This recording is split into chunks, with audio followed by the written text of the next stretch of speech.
নিছক সম্পাদনা নয়, সাগরময় ছিলেন জহুরি। আক্ষরিক অর্থেই লেখক চিনে নিতে পারতেন তিনি। তার অনুসন্ধানী চোখ বাংলা সাহিত্যের সাগর ছেঁচে অনেক মণিমাণিক্য তুলে এনেছে, যার ফলে সমৃদ্ধ হয়েছে ভাণ্ডার। এখানেই তিনি অনন্য। দেশ পত্রিকার সঙ্গে সাগরময়ের সংযোগের সূচনা 1939-এ। স্বাধীনতা আন্দোলন করে জেলে গিয়েছিলেন। সেখানেই আলাপ আনন্দবাজার সংস্থার প্রাণপুরুষ অশোক কুমার সরকারের সঙ্গে। তিনিও তখন একই কারণে জেলেবন্দী। শান্তিনিকেতনে রবীন্দ্র ছায়ায় বেড়ে ওঠা সাগরময় জেলে গান শোনাতেন। গল্পে আড্ডায় তাদের সখ্য জমে উঠল। ছাড়া পাওয়ার কিছুদিন পর অশোকবাবুর ডাকে দেশ পত্রিকায় যোগ দিলেন সাগরময় ঘোষ। আনন্দবাজার পত্রিকা ও দেশ এর কার্যালয় তখন মেছুয়া বাজারের বর্মন স্ট্রিটে। কাগজে কলমে সম্পাদক হয়েছেন অনেক পরে, 1976 সালে। সেই দায়িত্ব পালন করেছেন 1997-এর অক্টোবর পর্যন্ত। তারপরেও আমৃত্যু অর্থাৎ 1999-এর 19শে ফেব্রুয়ারি পর্যন্ত তিনি ছিলেন দেশের সাম্মানিক সম্পাদক। তিনি যখন দেশে আসেন তখনও রবীন্দ্রনাথ জীবিত। সেই সময় একদিকে বিমল মিত্র, প্রেমেন্দ্র মিত্র, প্রবোধ সান্যাল, তারাশঙ্কর বন্দ্যোপাধ্যায়, সৈয়দ মুজতবা আলী, শরদিন্দু বন্দ্যোপাধ্যায়, সুবোধ ঘোষ, বুদ্ধদেব বসু প্রমুখ পরিচিত লেখক।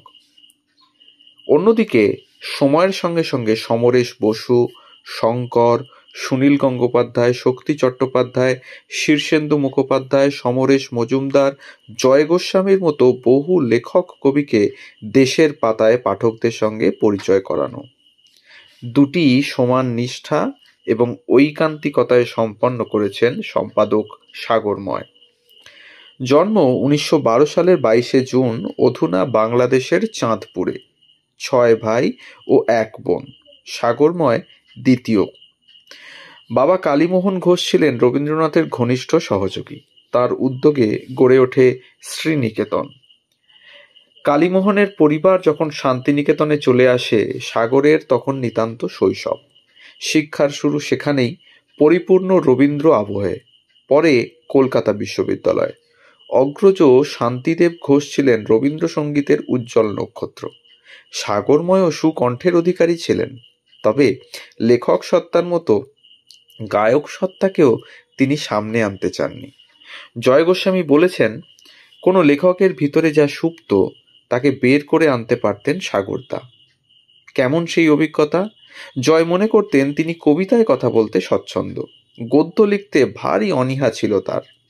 সাগরময় জোর করে তাকে দিয়ে প্রথম গদ্য লেখান 1988 সালে। দেশে বেরোয় নিজের জীবন বীজের জীবন।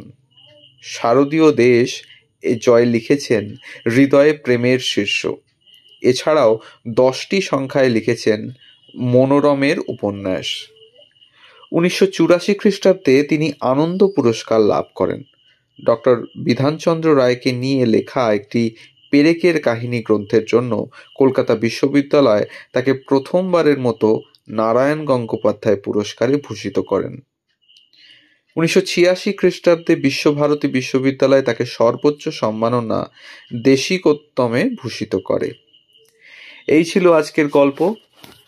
আমাদের গল্প যদি আপনাদের ভালো লাগে তাহলে আবারও মনে করিয়ে দিই, আমাদের চ্যানেলটি অর্থাৎ গল্প হলেও সত্যি একে সাবস্ক্রাইব করুন, বেল আইকনটিকে প্রেস করে রাখুন এবং পরবর্তী ভিডিওর যাতে পান তার জন্য অপেক্ষা করুন।